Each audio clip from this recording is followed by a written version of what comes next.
It's so sad that Mike Tyson has got to do this fight. This is what I wrote on Instagram, and someone commented saying he doesn't have to do it, he's choosing to do it. And then I thought, you're right, he is choosing to do it, but why is he choosing to do it? Well, he's doing it for one reason.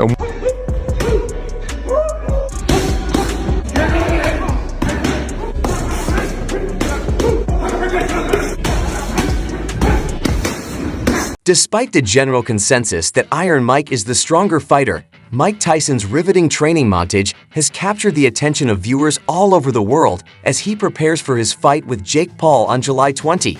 Tyson was motivated to enter the ring by the prospect of earning a sizable sum of money, as Tony Jeff reveals. Tony Jeffrey is disappointed, saying that at 57 years old, a legend like Mike Tyson shouldn't be influenced by money. The legacy of Tyson ought to speak for itself without regard to financial gain. Jake is under increasing criticism from the combat sports community regarding temptation. Paul's ambition to face 57-year-old boxing great and UFC star Shan Strickland was met with harsh criticism, as Strickland called Paul a despicable person who embodies weakness and the lowest of the low. To Strickland, the idea that Paul has any kind of platform is abhorrent. Although there is talk of a possible fight between Paul and Mike Tyson, there is more to it than that. Examining some of Tyson's most recent training videos reveals certain hidden elements that fans are not aware of, raising doubts about the boxing legend's fitness to go back into the ring. The return of Mike Tyson, who is 57 years old and known for his unmatched aggression and powerful punching prowess, to the boxing ring has captivated not only the boxing community but also beyond Tyson. This time, excitement is focused on the divisive character Jake Paul ahead of their much-anticipated fight. Training films displaying Tyson's unwavering physical prowess, which once allowed him to dominate the heavyweight class, have been released. But amid all the excitement, others have voiced doubts about the legitimacy of his return and how it would affect the sport. Mike Tyson's training video displays a combination of strength, speed, and fury that defies common perceptions of sportsmen in their later phases of competition. Not only are these Southeast films sparking interest in Tyson's illustrious career, but they're also bringing excitement to the boxing industry by raising the possibility of a generation-spanning fight. It's a symbolically rich story, a struggle between periods, an examination of legacy, and an attempt to stay relevant in a rapidly changing sport. Still, questions remain regarding the veracity of Tyson's preparation as documented in these tapes.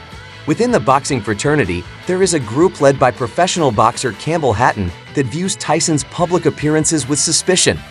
According to Hatton's assessment, Tyson's training videos can place more emphasis on show than accurately demonstrating his fighting prowess. In an interview with TalkSport, Hatton said that the excitement around Tyson's training video was a pretext for the impending fight. Hatton voiced his worries, saying that Tyson's frightening presence in training videos often gets people, however, advised caution when succumbing to nostalgia's alluring pull. They warn that professional sports, especially combat sports, have harsh realities that are not forgiving. Their fear is that the hype surrounding Tyson's possible return could eclipse real concerns about the impact on his health and the larger message it sends about the longevity of athletes and combat sports. Tony Jeff, a former professional boxer, reviewed Iron's most recent training video. Mike Tyson discussed several elements of Tyson's physical state and how they would affect his impending bout with Jake. Paul Jeffrey began by watching Tyson perform medicine ball overhead slams, a move meant to increase explosive power, and making a comparison. Jeff compared Tyson's look during this exercise to Ivan Drago's futuristic training in Rocky, highlighting the possibility that wires were used to gauge Tyson's output of power and strength. Getting paid so much money to do this, so that tells me he's getting bought. So again, it is sad that someone like Mike Tyson can get bought, because this guy is an absolute legend. He shouldn't be able to get bought like this. He's 57 years old. He needs to be enjoying retirement. Jeff speculates that these measurements could be used to track advancements in energy consumption and possibly Tyson's recovery.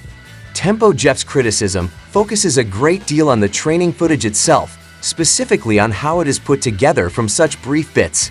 He emphasizes that while Tyson appears to have absolute control in brief moments, these brief moments do not accurately represent Tyson's overall level of readiness for a boxing match. Professional boxers can look good in short clips, but Jeff argues that a full analysis of Tyson's performance is necessary to make an accurate appraisal of his skills. He emphasizes that viewers who are not familiar with the sport may misunderstand it. Thus, he advises against making snap judgments based on these edited clips. Jeff believes that in order to properly assess Tyson's long-term performance, a more complete picture of his training regimen covering entire rounds is necessary. Jeffrey praises Tyson's unwavering intensity, pointing to an instance in which Tyson's aggressive posture and assertive speech show off his psychological strength. Jeff emphasizes how important Tyson's intense look and manner are, implying that this part of his character is still intimidating. I don't think that I've got the wealth that Mike Tyson's got, but if someone offered me $20 million to fight Jake Paul, I would say no, because I care too much about my brain health, about my children, about my family, where it seems like he is being bored, and I'm not trying to disrespect the man. I absolutely love the man. It's just so bloody sad. Jeff saw this specific incident as a blatant example of Tyson's enduring ability to evoke dread. Jeff's analysis presents a balanced viewpoint, acknowledging Tyson's ability to bring strong power and energy to the fight, while cautioning against assuming too much about his level of preparation based only on edited video. Jeff highlights the contrast between visually spectacular produced footage and the comprehensive endurance and skill required for real boxing contests, implying that the former may not fully capture the demands of the latter. Experts are extremely concerned about the possible harm to Iron M's legacy as he prepares to face off against Jake Paul.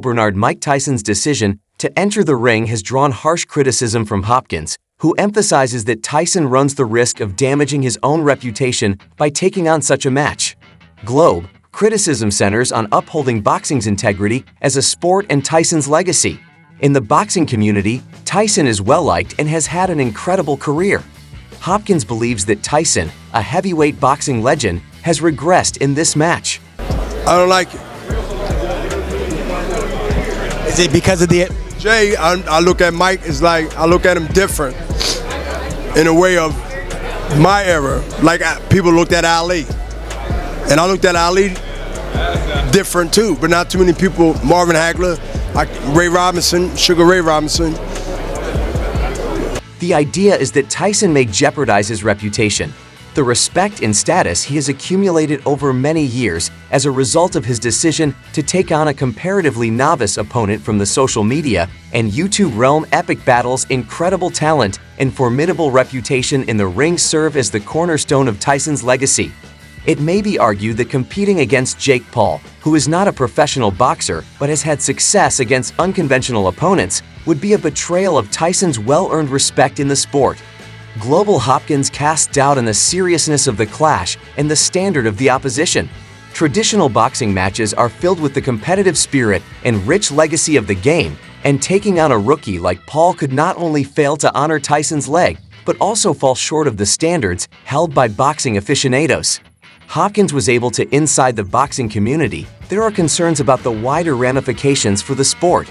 There is also a heated discussion about how celebrity and demonstration bouts impact the public's impression of the sport and its integrity.